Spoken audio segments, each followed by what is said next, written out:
Bonjour, vous êtes sur la chaîne de Laetitia Tricotin et Crochet. Je comptais faire cette première vidéo sur les messy buns.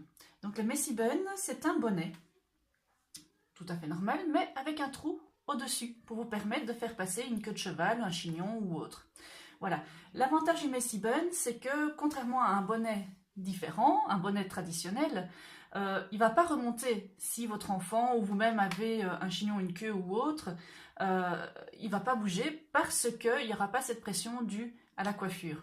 Donc je trouve ça assez pratique pour les petits, même à l'école ou quoi au caisse, au moins vous êtes sûr que ça tient bien sur leur tête. Voilà.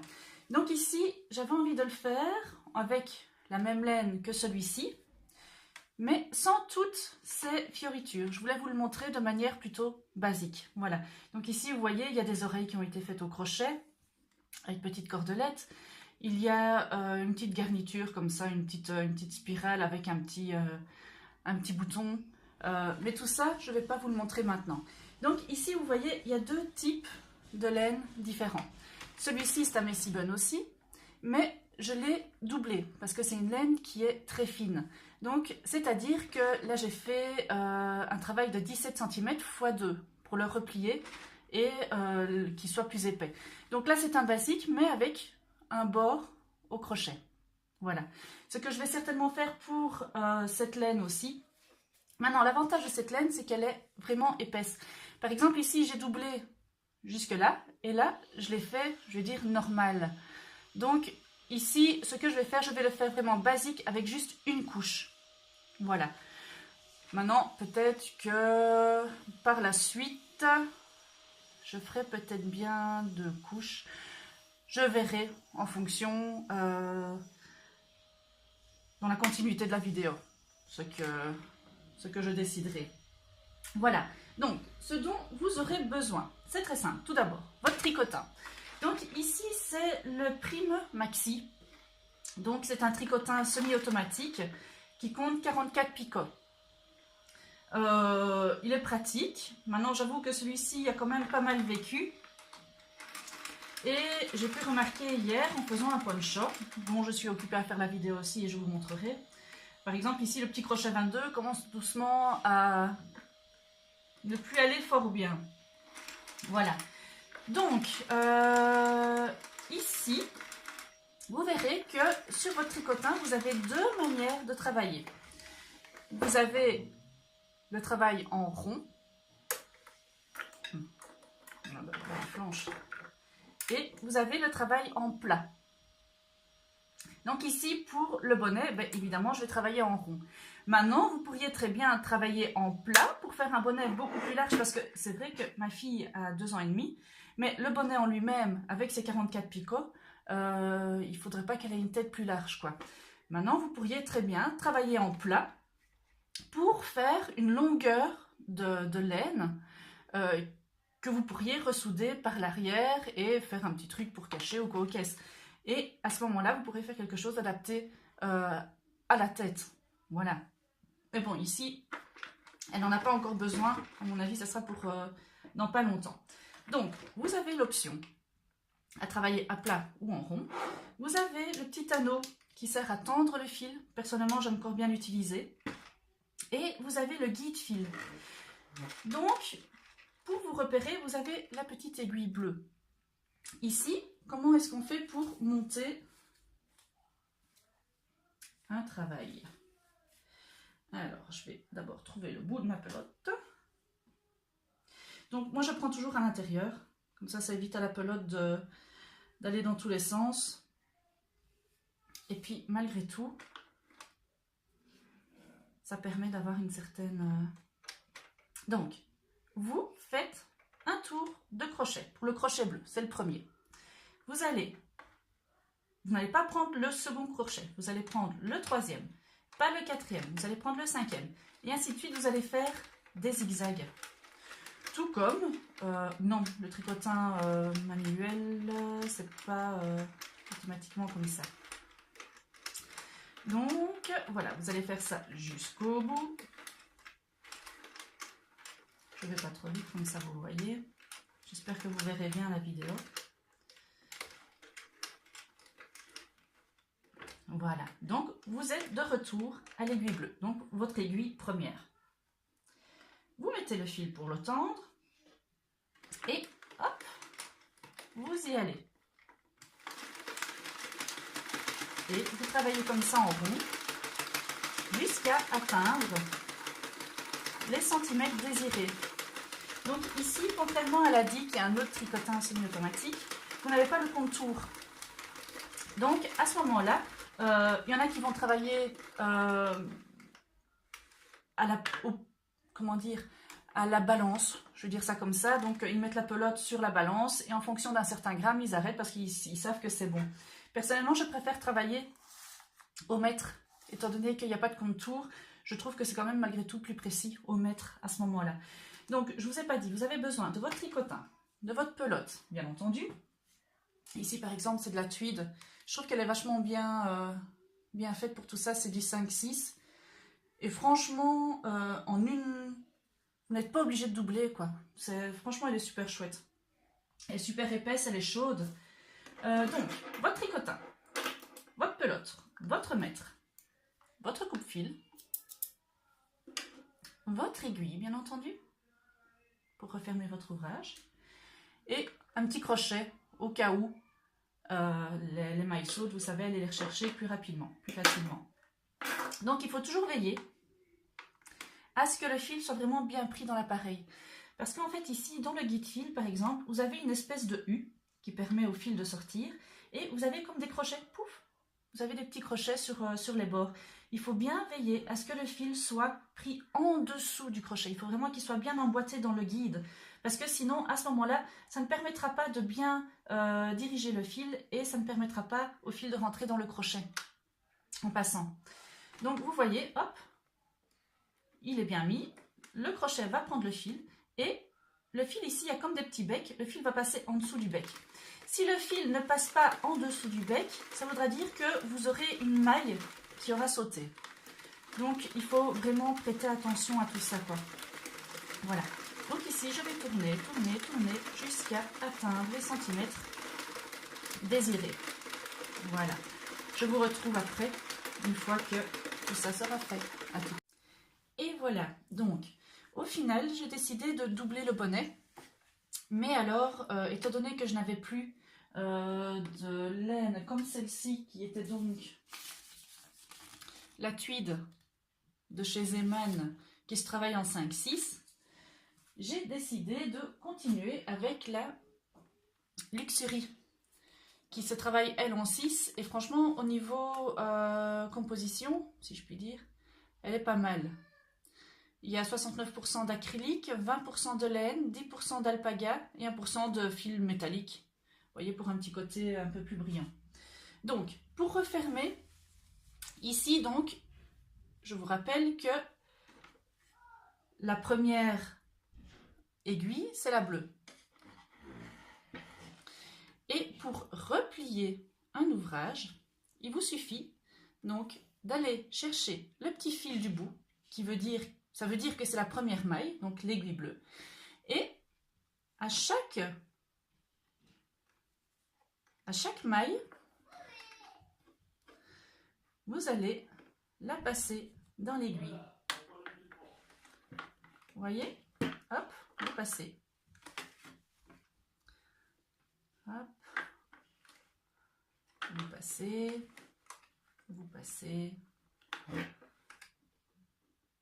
sais pas si vous voyez bien. Hop, j'en ai mis 2. En regardant en même temps la vidéo pour voir si c'était bon, j'en ai mis 2 à la place de 1. Donc vous prenez vraiment bien la première ligne, celle qui a vraiment servi de départ. Hop. Hop.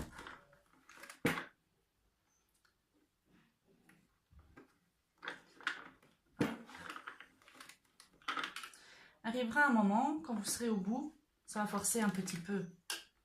Mais bon, c'est entre guillemets normal. Donc, il va falloir tirer un petit peu sur le fil. Et alors, à ce moment-là, vous saurez mettre votre maille assez facilement.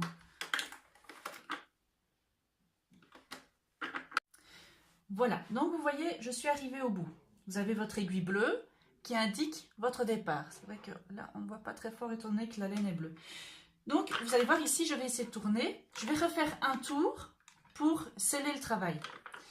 Mais c'est tellement tendu que ça cloque vraiment bien. Donc, ce que je vais faire, c'est, hop, aider au passage. Je dois dire, par rapport à tout ce que j'ai déjà pu faire, il tient quand même bien le coup. Ce prime. Voilà, donc je passe. Et une fois que vous aurez fait votre premier tour,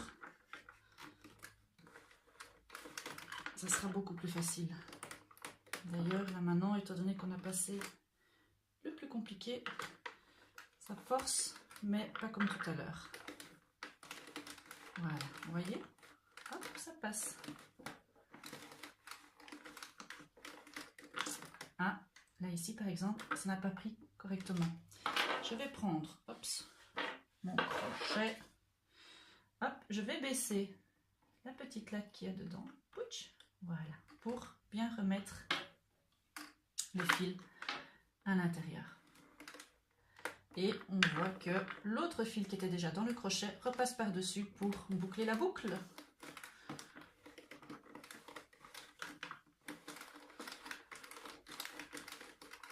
Voilà, le plus compliqué est nettement bien passé.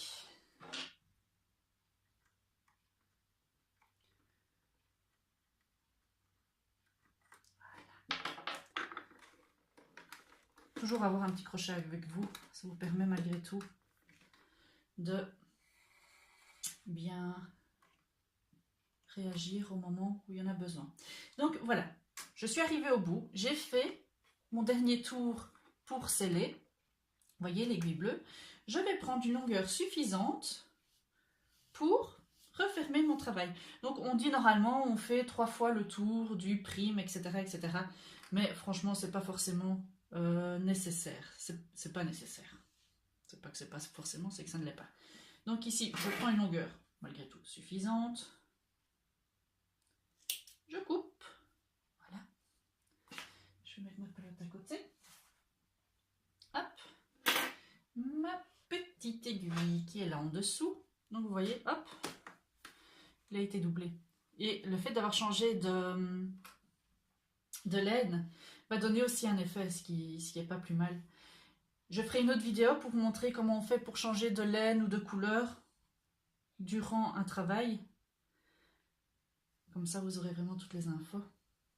Voilà, donc pour refermer, c'est peut-être plus compliqué avec ici le prime plutôt que la die. La die, l'avantage, c'est que vous avez des creux qui permettent de rentrer les aiguilles dedans pour prendre la maille directement et vous savez vraiment passer hop de un à un sans trop chipoter. Tandis qu'ici, le prime, le souci c'est qu'il faut vraiment faire attention, tourner, prendre à la maille, tourner, prendre à la maille. C'est un petit peu plus fastidieux. Voilà, donc je mets mon crochet vraiment à ras. Vous voyez, je peux passer mon doigt, que en temps normal je ne saurais pas. Donc je mets mon crochet à ras, je ne sais pas si vous voyez, et hop, je vais chercher ma maille, vous voyez, elle est là, et je passe mon fil. Et je vais faire ça tout du long. Hop, je mets le crochet à ras, en faisant attention de ne pas perdre ma maille évidemment, hein. Vous voyez ici, je mets mon crochet à ras, je vais prendre mon autre main même si je ne suis pas gauchère, comme ça. Je ne vous cache pas la vue, j'espère que je ne vais pas louper ma maille. Voilà, vous voyez, je l'ai ici. La laine ne permet pas de vous donner une bonne vue de la chose. J'aurais peut-être dû faire un autre projet qui n'en est pas un, juste pour vous montrer.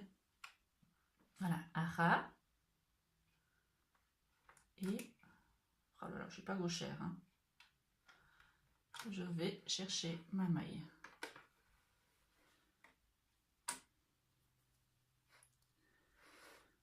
Hop. Et vous allez voir à la fin que tout tiendra en un bloc.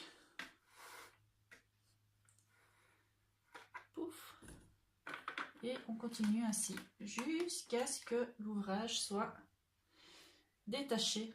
Je ne sais pas si vous allez bien voir comme ça. Je ne sais pas si vous voyez mieux. Hop, je vais chercher. Oui, vous voyez ici, j'avais fait des points pour le poncho que j'ai fait hier. Pour me rappeler de ne pas louper mes mailles. Étant donné que c'était un travail à plat. Pour ne pas sauter quoi que ce soit comme maille. Et que le travail reste régulier. Hop. Je tourne, pouf.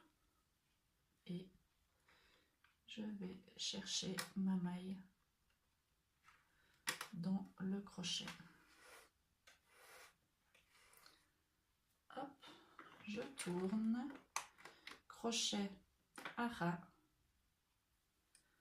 et pouf, je vais chercher ma maille. Et ainsi de suite jusqu'au bout.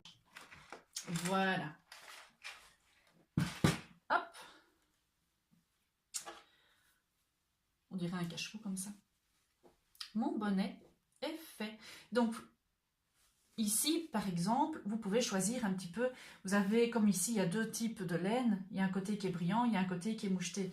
Vous pouvez dire, hop, de le retourner pour ne pas avoir tous ces... Vous pouvez choisir le côté, quoi, en somme. Voilà. Moi, ici, je vais garder le petit côté brillant, étant donné que c'est pour une petite fille. C'est toujours plus chouette, hein, malgré tout. Donc, vous avez votre fil de fin. Hop, je vais l'enlever de l'aiguille. Et tout simplement, c'est pas bien compliqué. Pouf, vous tirez. Comme pour un bonnet normal, quand vous faites votre bonnet. Vous tirez. Hop, hop, hop. Voilà. Et donc, vous avez votre fil de départ. Donc, vous vous rappelez le fil de départ, quand je l'ai mis au tout début, j'ai fait un tour sur le crochet bleu. Ça permet en fait de faire vraiment bien tenir à la première maille.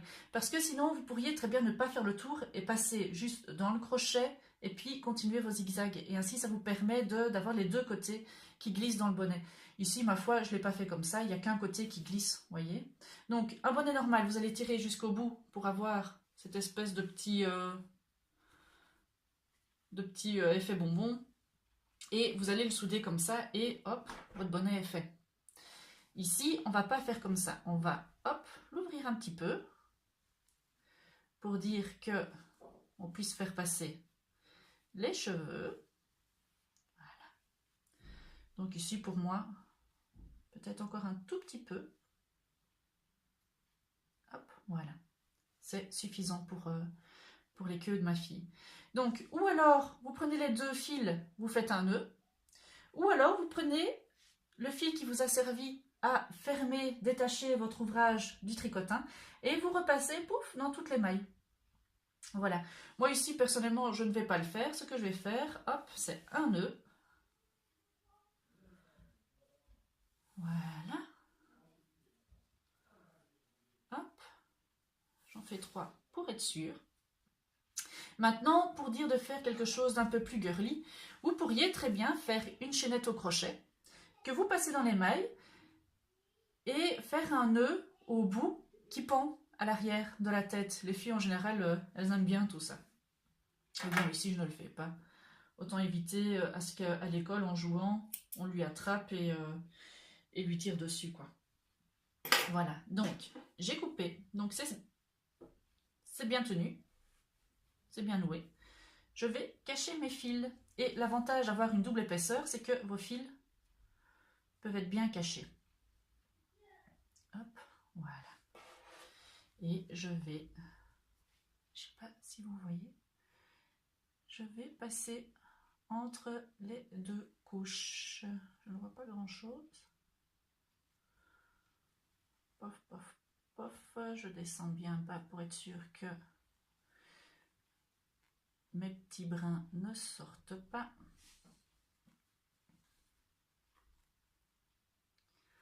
Voilà, hop là. Je tire pour les cacher dedans. Voilà. J'aurais pu descendre plus bas et ne pas avoir à couper le bout. Hein. Et voilà, vous avez un petit bonnet qui plus est réversible étant donné qu'on a utilisé 2 types de laine.